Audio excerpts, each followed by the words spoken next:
All right, so we are going to be doing what we have already started from last week, which is fortunately our assignment, right?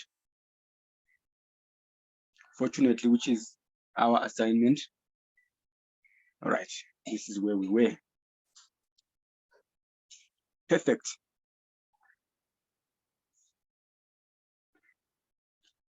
All right, so we had started on the weighted average cost of capital, the calculation of the weighted average cost of capital. So thus far, in our discussions, we're basically talking about what the weighted average cost of capital is, how that all links up with the capital structure and the cost of capital, right? Capital structure, which comes in there on the C for the capital, the first C, and then the cost. We need to know the cost of this capital. So we are looking at this now from the perspective of the organization that we have gone out there to borrow some funds, right? But we've already discussed that funds are not given for free in this world. You need to pay an interest, right? You need to pay an interest or a return, right? So which is what, from the perspective of the funders, they call a required rate of return, right? Because they are not giving you that money for free. They need a return. They will require a certain return from there. So we discussed the traditional method. We discussed again the M&M, right?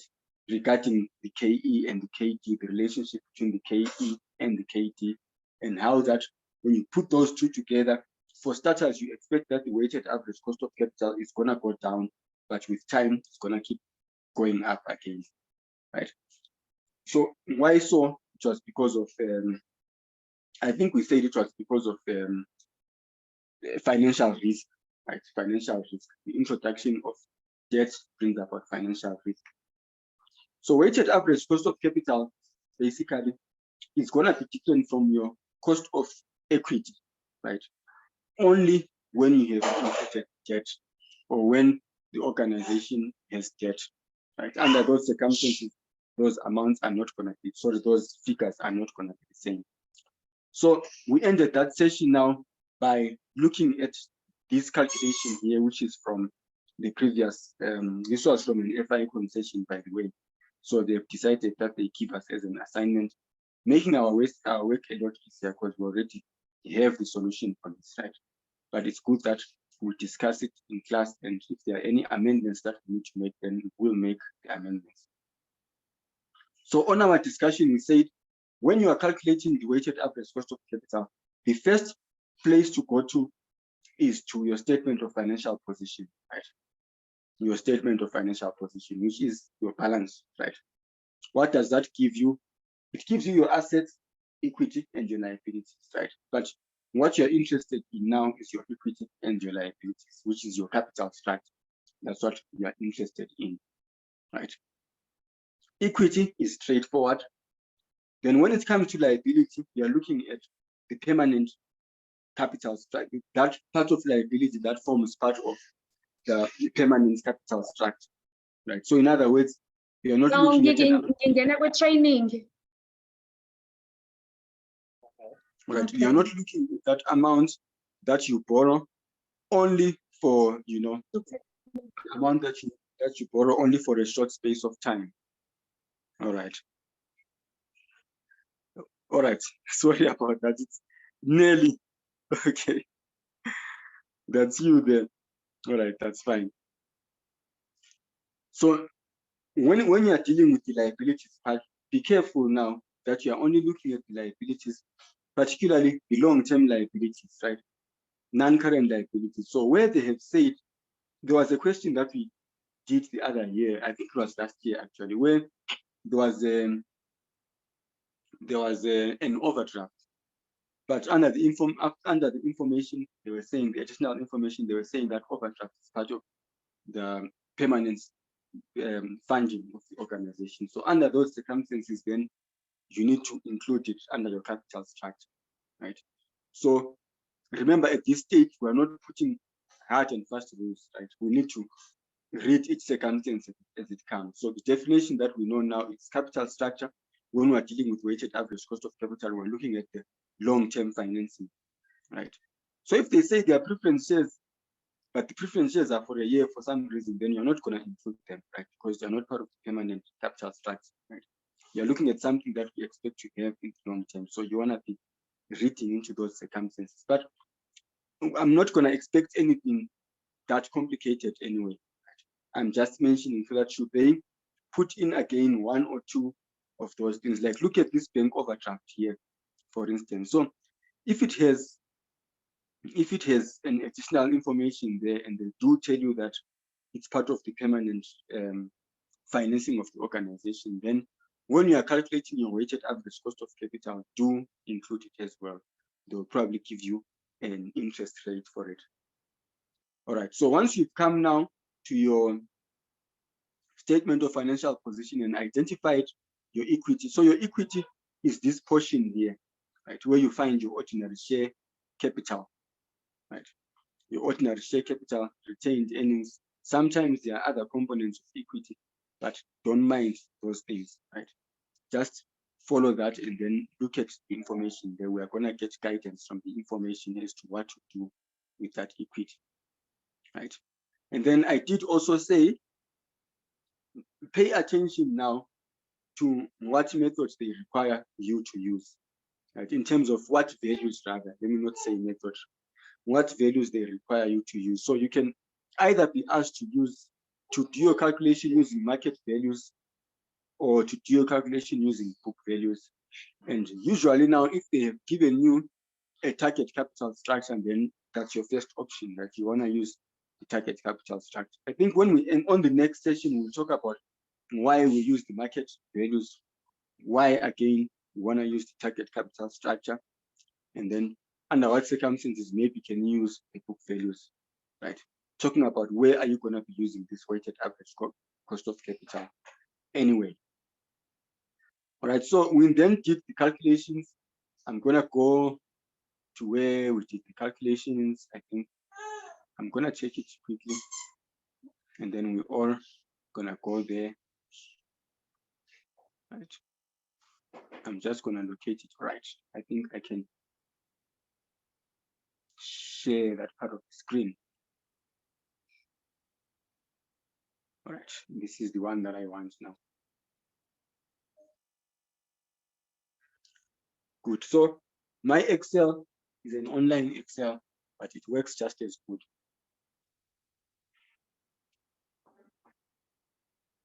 So you want to therefore come and do a structure.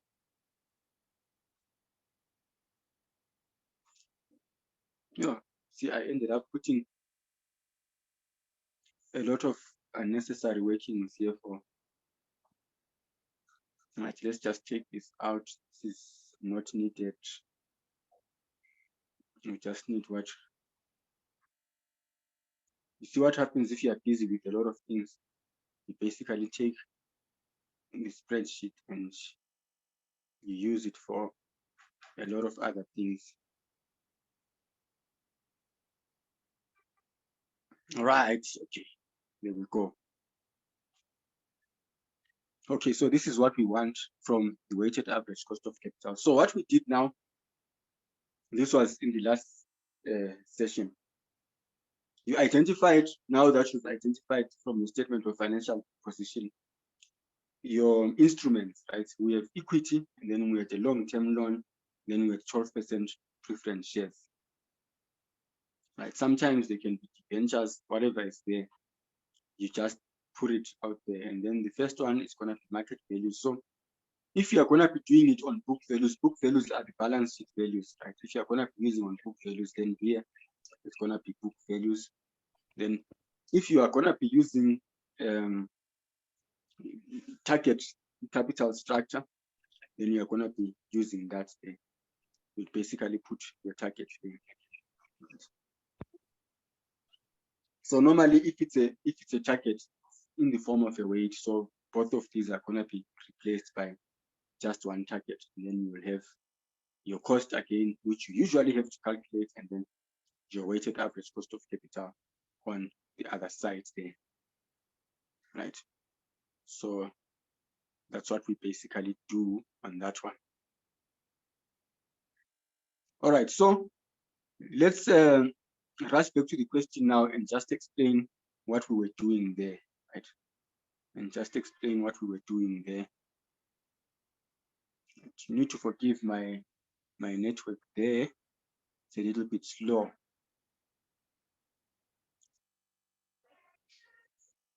Right, I've changed the screen now.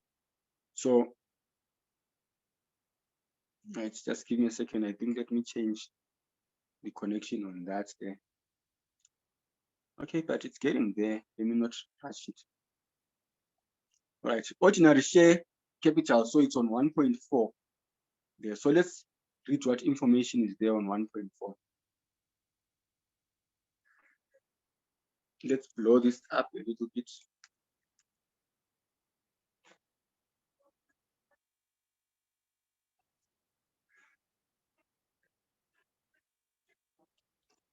Right, so OD has more than 2.2 million shares in issue.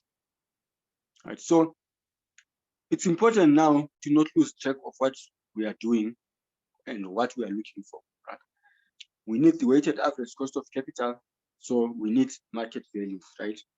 And then not only do we need market values, we also need the cost of this of each and every one of the instruments that are given there.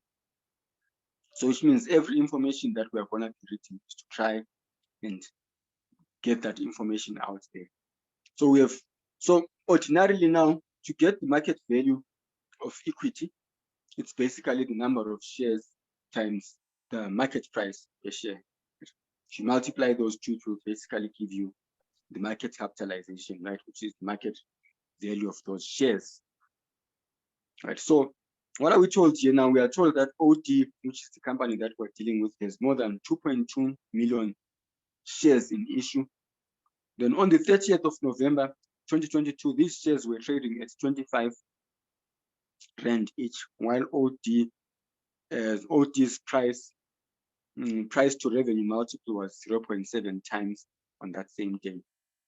Right. So now when I make use of given information to come up with the either the cost of equity or the market value. So the easiest to do there, the easiest to find, first of all, is the market value. So now we want to look for the number of shares. So we are told that we have more than 2.2 million, so they are not being exact. So we can't use that amount. Right. So the only other option that we have now is to make use of that price over revenue multiple of 0.7 there.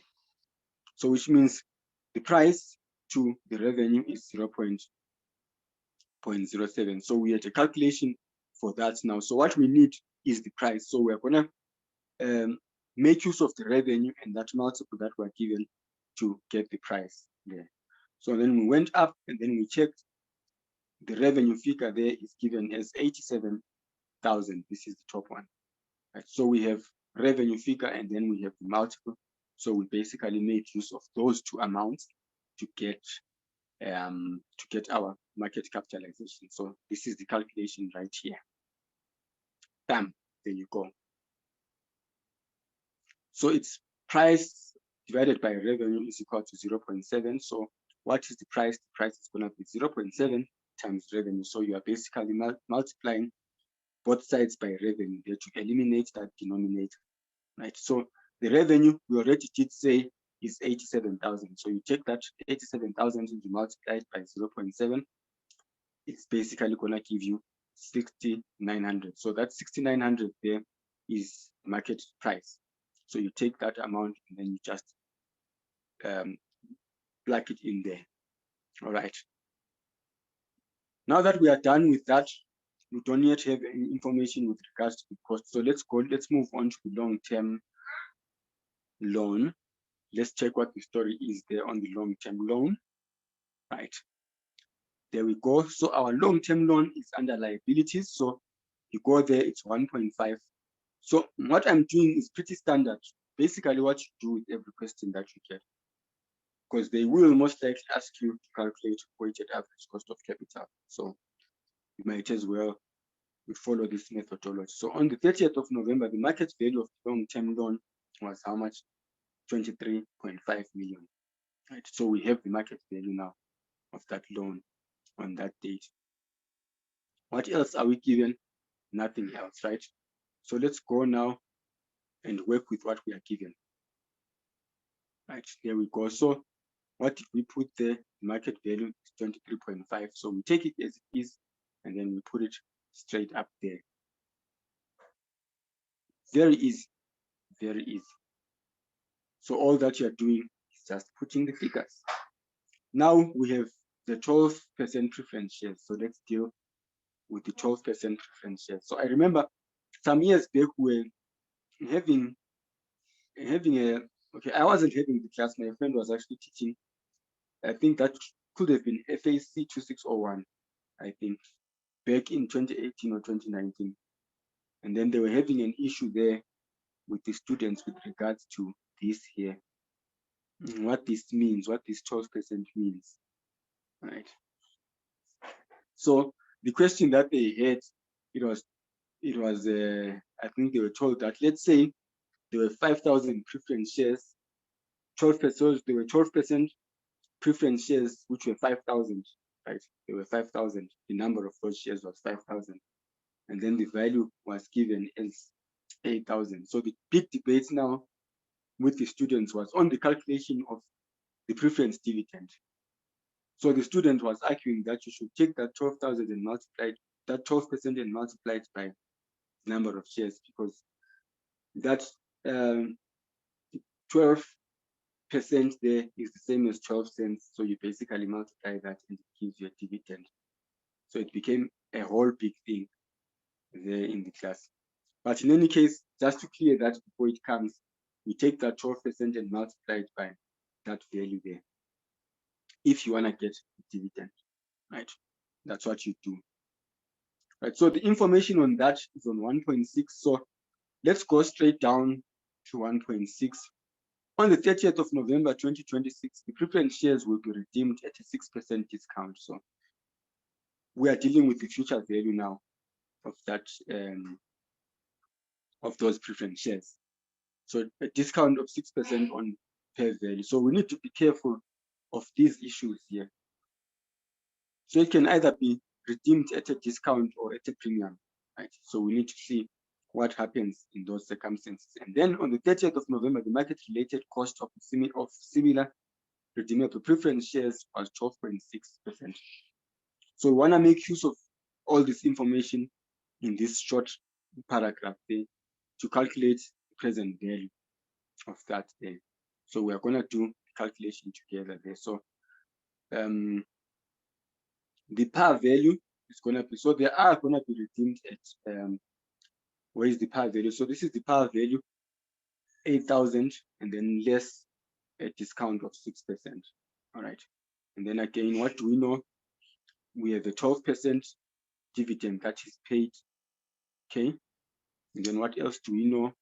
We also know that the market rate is 12.6%. So let's deal with that working there. So this is how you do these calculations.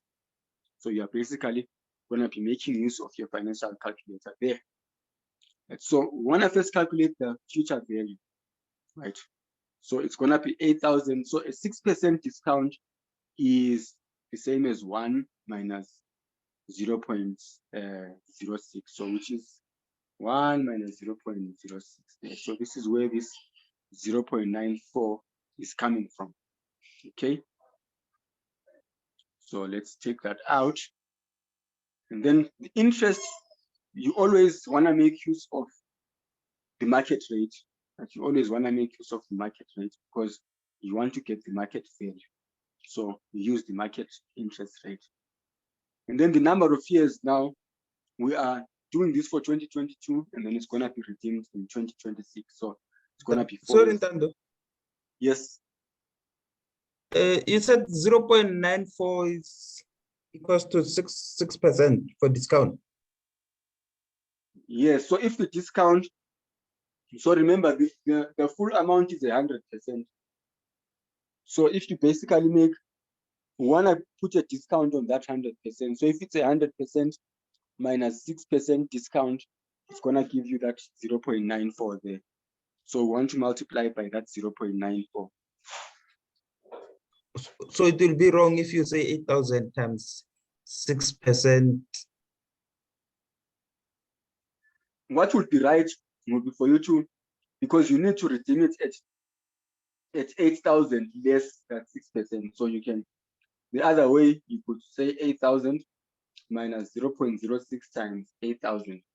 That's the discount. So this portion is the discount. So it's that still that same amount. Yeah. Okay, thanks. All right. And then our payment. So our payment is not going to be based on that 7520 right there, but it's going to be based on the nominal account, right, which is that the nominal value, so the par value, which is that 8,000 there. So 12% times 8,000 is going to give you that 960. So we are going to do a quick calculation of that present value there. Right, so I'm going to use a calculator that you can all see. Right, so future value is 7520. So let's clear that there. Our future value is 7520. So this is going to be a withdrawal. So we're going to put it as negative, right? And then our interest is 12.6. So our interest is 12.6, 12.6. Let's put it there. What else do we have? Our payment is 960. So payment is also going to be negative, right? Minus 960. Okay. So periods, we say it's 4. We are compounding that annually, right? So we want the present value. So this is okay on end mode. We do our calculation. 7557.43. So 7557.43. That's the amount that goes there. We said it's 7557.43, right? Or if you like, we can take the point out there. Okay. So we have corrected that amount there.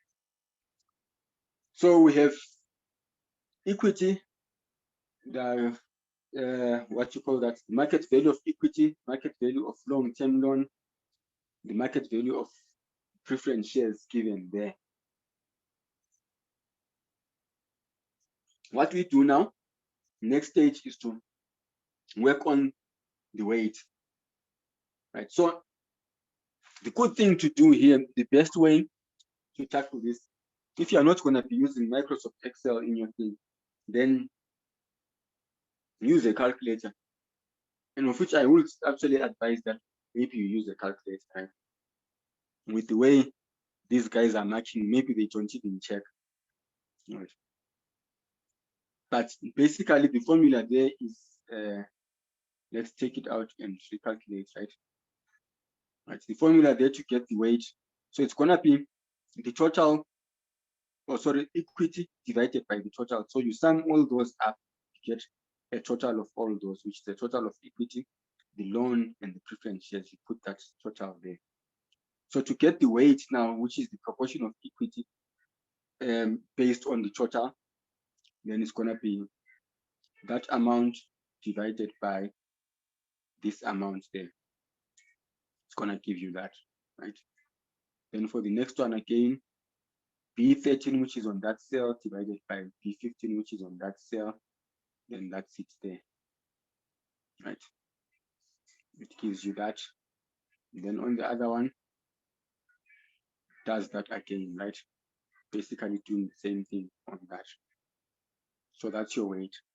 So if you are using a calculator and you are going to be writing this down, probably you will be rounding these off, right? Let's just say this is 0.66, right? And then this is 0.26, and then this is 0.08, right? So hoping that the total there will give you 1. So this is what you will have according to your calculations. So it doesn't make a huge difference when you're looking at it, but it might be the difference of these amounts here. You see, 11 point, what there. It might make a difference. Right, let's see now where the cost is coming from. Let's have a look at where the cost is coming from. And we'll start with KE.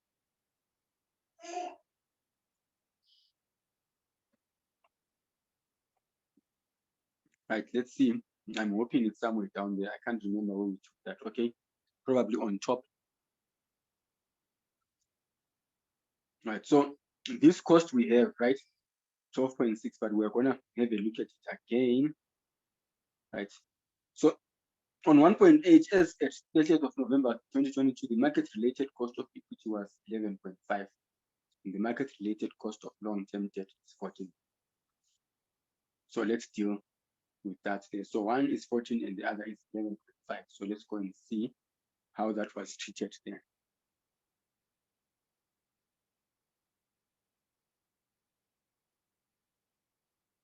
Okay, so this is 11.5 there.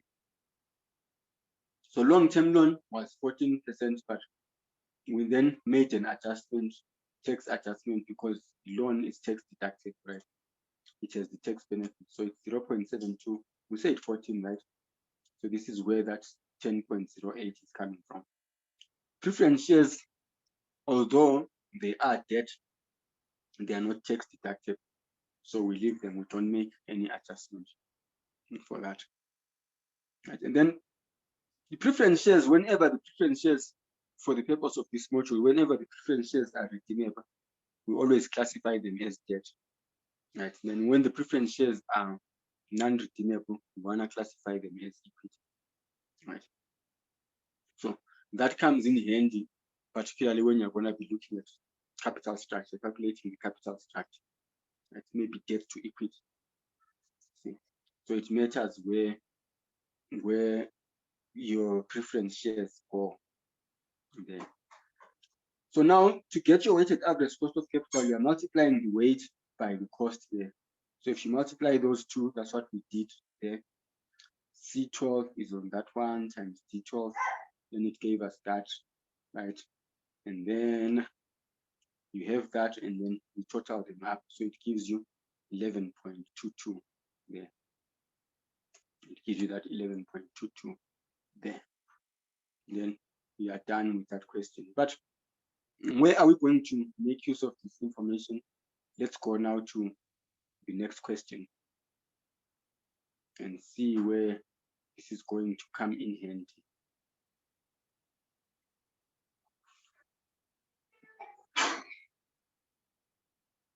Oops, I've moved too quick.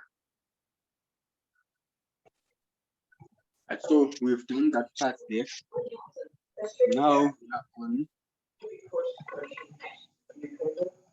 I'm just waiting for an adjustment there on the screen.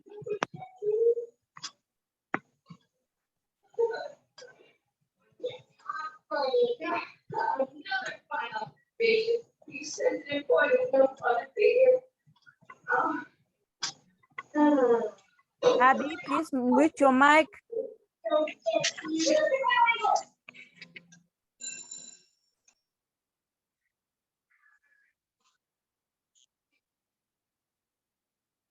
Okay, it's actually this thing also that's clowning around. Let me just hold on. Let me connect it elsewhere.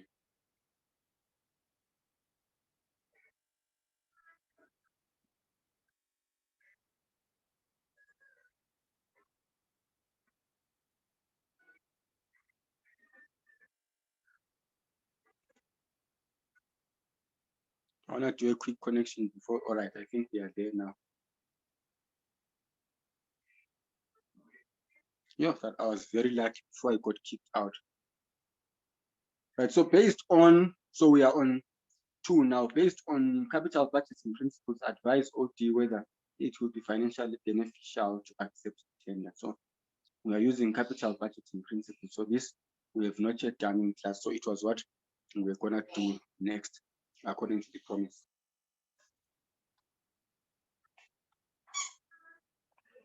So there are many principles that we can use here. Many capital budgeting principles that we can use, but at the end of the day, the most preferred method is the NPV.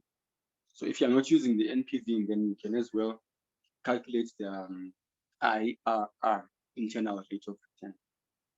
But usually when they want you to calculate the internal rate of return, they do say so. So if they have not specified, then we go the net present value. So on this one now, we are gonna be directed to unmute your mics, right? And then we're gonna do a discussion, right? I want us to be talking now. I want to hear from you, right? What you think we should do in there before we can run the calculation. So for starters, let's just read through the information that's given there. Right, OD was approached by the University of Dupelela, a leading distance learning tertiary institution, to tender for the provision of door-to-door courier services of the Dupelela study material. I don't know if you guys have received your physical study material. Maybe UNISA should consider this as well. So the tender requires an overnight delivery of study material to the registered students. The tender price was put forward as 75 million. The tender price is put as 75 million. All right. So let's keep that in mind. And then the following information has been made available. So what is that? Let's find out. OD will require a fleet of 50 delivery vans for the entire 3-year duration of the contract, which is the tender period, and 5.750 million, right? 5,750,000, right? Investment in working capital at the beginning of the tender period. The purchase price of each vehicle is 600,000. Right? OD already has 5 of the required vehicles, and these 5 vans were bought new 24 months ago at a cost of 650,000 per van and were never used. Okay, so let's keep that in mind. So they haven't been used. Let's see, maybe we can highlight that in yellow. Ne? It's not such a bad color. Right. Once in use, each van will cost on average 50,000 kilometers. Sorry, will clock on average 50,000 kilometers per year. In their first 2 years, the fuel consumption for each vehicle will be 7 liters per 100 kilometers, and thereafter 7.5 liters per 100 kilometers. For the duration of the tender period, OD will employ 10 new graduates from Dupelela School of Logistics for a logistics management internship program, and 50 matriculants from the nearby community as drivers of the vans. The annual stipend for both the internship program and the drivers will be 150,000 per person, right? And then SARS allows wear and tear on delivery vans at 20% per annum, right? So that's just about 5 years, right? Wear and tear is only allowed starting from the year in which the delivery is brought into use, right? Starting from that year where it is brought into use. All right, no problem. So we are going to deal with that. So our discussion now, obviously we will have a structure, right? Maybe a structure that we all possibly we all remember, right? Where we have the number of years. Maybe I'm going to put that down. I'm going to put that down, and then we'll work it out from there. So we only have 15 minutes left. So we are going to make good use of that 15 minutes. Okay, so this is part 2.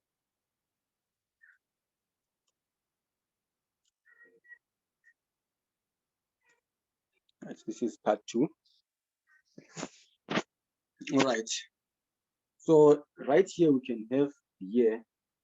So we are going to start with year 0, 1, 2, 3, year 4. Right. No, it's up to year 3, right? Let me see. I think we say it's a 3-year term, right? So it's up to year 3. That's what we have there. And then from there, we want to have the initial investment, right? Initial investment. So I'm just going to give us a pointer there before we start, before we proceed, right? I think, okay, let me just add the working capital. Working capital there, just to give you a pointer on what we are intending to do here. So we want to do a net present value calculation. So when doing a net present value calculation, the first thing that you want to get is your net cash flows. You want to do a calculation and arrive at your net cash flows per year, right? Net cash flows per year. And then from there, we basically use the discounting factor, which is, or which should be, the weighted average cost of capital to discount those cash flows. And then you total them up together, you sum them up together, you net the amount, then you get the net present value. So the thing is, we always need to know why we are doing what we are doing, right? So we want to arrive at the net cash flows, right? You want to know what actual money went in and what actual money went out, right? And that's what we want to do there. So that's your whole intention. That's your objective, right? So working capital. And then from there, I would want us to deal with revenue, right? I would want us to start off with revenue, right? So just be ready to unmute your mic so that we can discuss what's happening there with revenue. Let me go back to the question and then we see what's happening with the revenue. Right, so we are there now. Revenue receipts will be made monthly by university. So a total of 28 million of the tender price is expected to be received in the first year. Right, thereafter, the receipts will increase by 5% per year, but will be limited to the outstanding portion of the tender price, not yet received.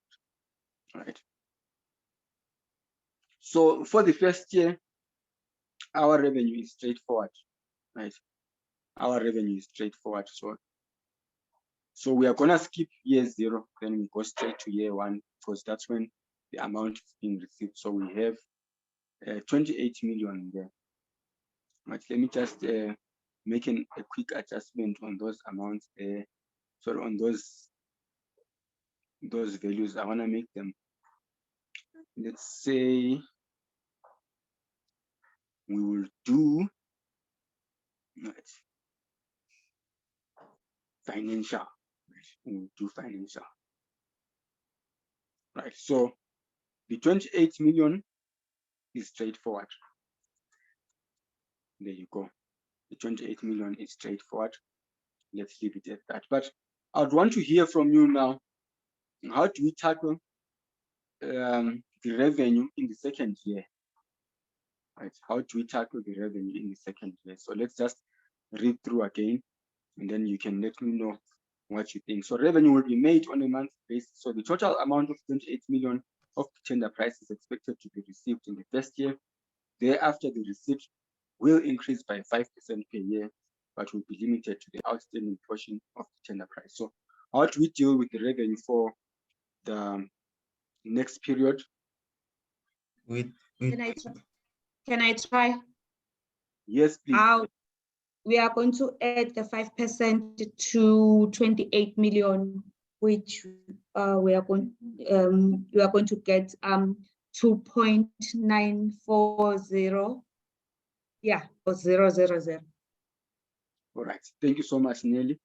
So let's do your calculation here. Imagine now this is not pressing. So we said we're gonna add the 5%. So it's gonna be that times 1.05. Am I right on that? Yes, you are correct. Perfect. So the only thing now that will be left to do is to show the working. So let's say our working for revenues are gonna be on working one, right? On working number one. So let's go down there and say calculations,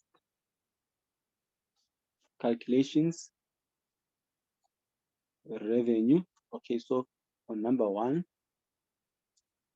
where we are dealing with our revenue. So the one that we're interested in is year two revenue. So how did we go about that? 1.05 times 28 million. So it gave us that amount there. All right, and then what about on year three now? What do we do? Let's just go back again and read. So on year three, but will be thereafter, it will increase by 5% every year, but will be limited. May I ask, please? Yes, go ahead.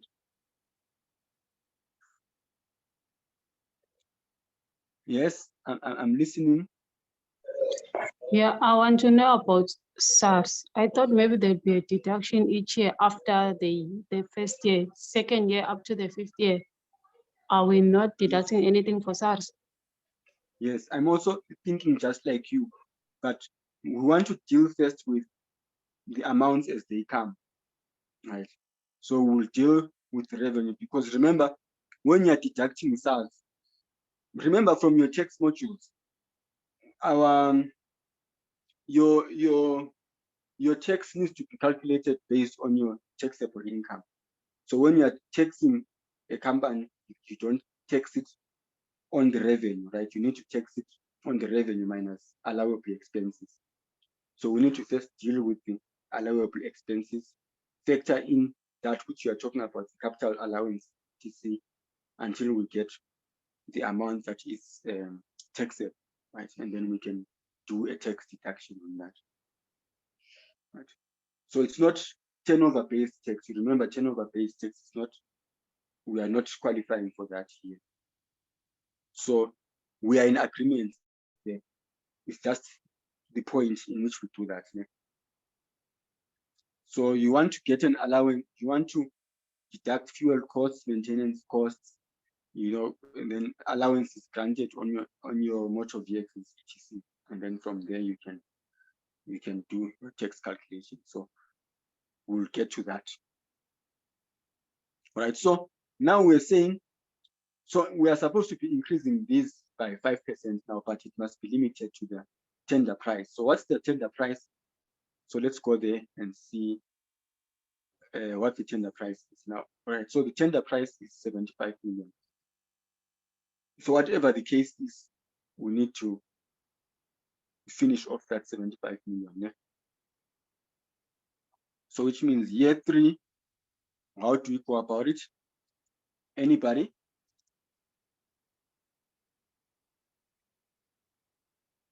What do you think?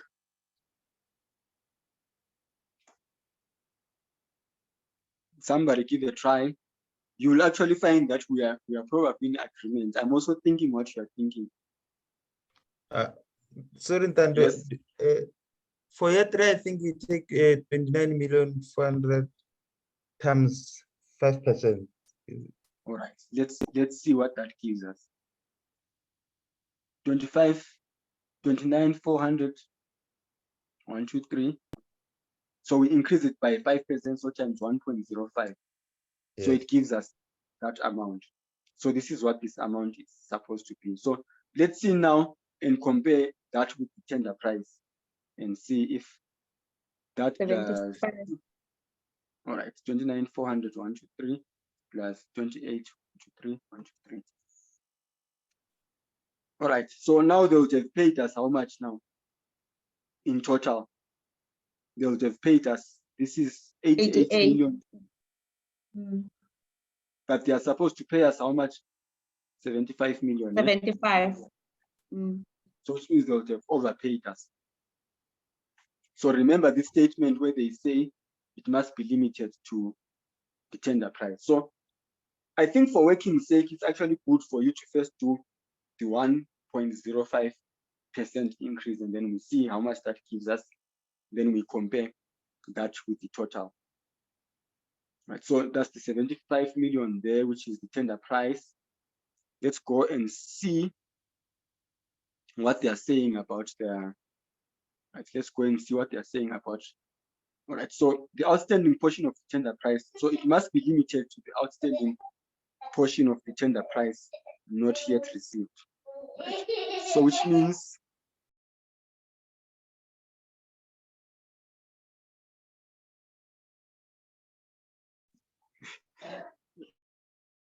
sorry about the noise there. Okay, so it must be limited now to that 75 million, right? So the quickest way, what I would have done, what I did rather, since I also did this, was to basically just put in the outstanding amount, right? 123, 123, right? So maybe let's write it this way. It must be, in total, we know the tender price must be 75 million, right? So we can deduct what has been received, so far. So far we've received 29 million, sorry, 28 million. This is 28 million for the first year. And then we've also received how much? 29,400. Right, so we take that 29,400 into 3. Right, so what we get there is basically the amount that is outstanding. So since it's a tender, they must pay us the amount that we agreed within that stipulated time. They must give us that amount. So at the end of the day, the remainder must be paid back on year 3. So 75, 123, minus that amount, minus again amount, right? Minus the first amount. What does that give us? So it gives us 17,600. Pretty straightforward, right? Any questions on that?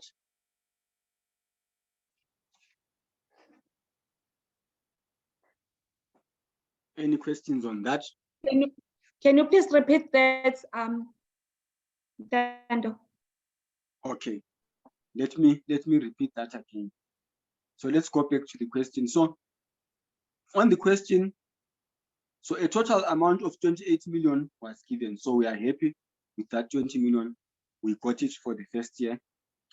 And then second year, that 28 million is supposed to increase by 5%.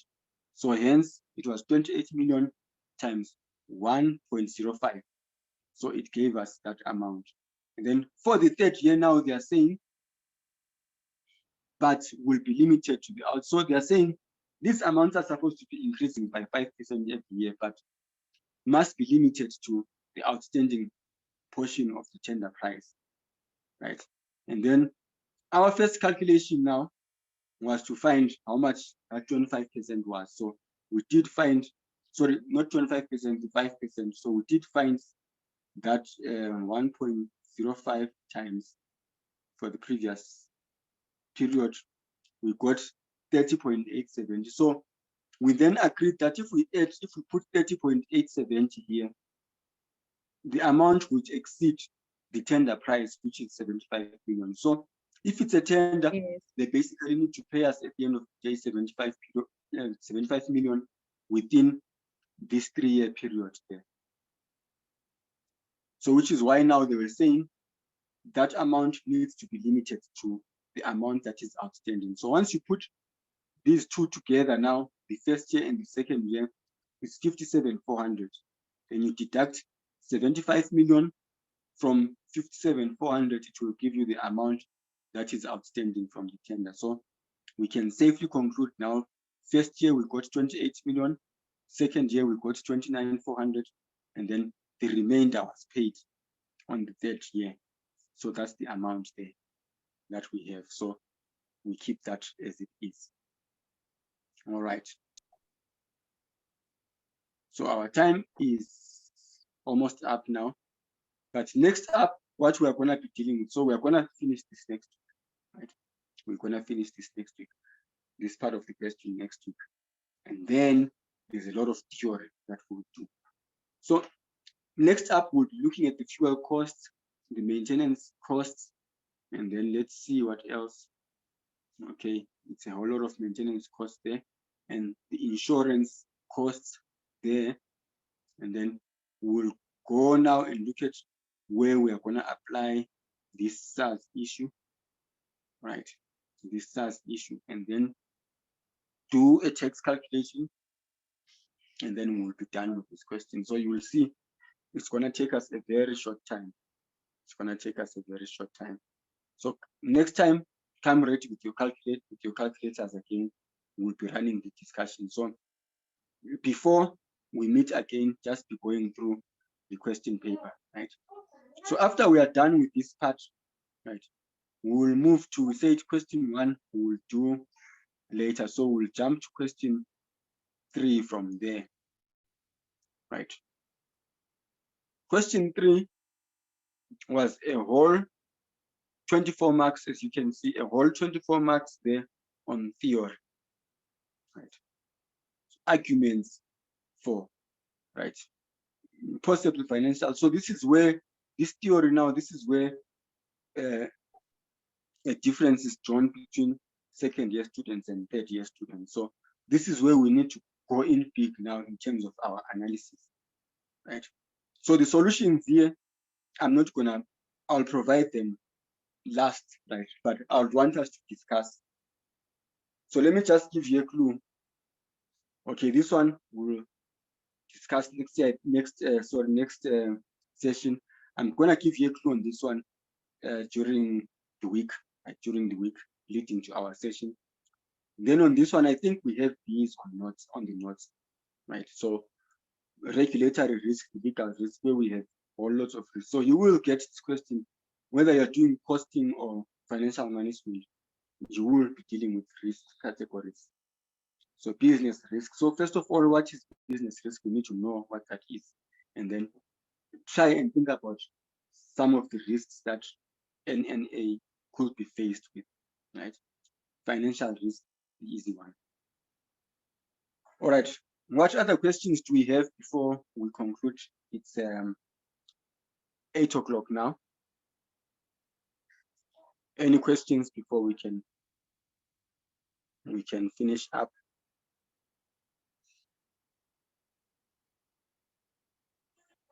All right, no questions. All right, let me do the honorable thing and end this recording. All right, let's so bye and good night, guys. I hope you Thank you. good sleep. All right. Good night. Ayo.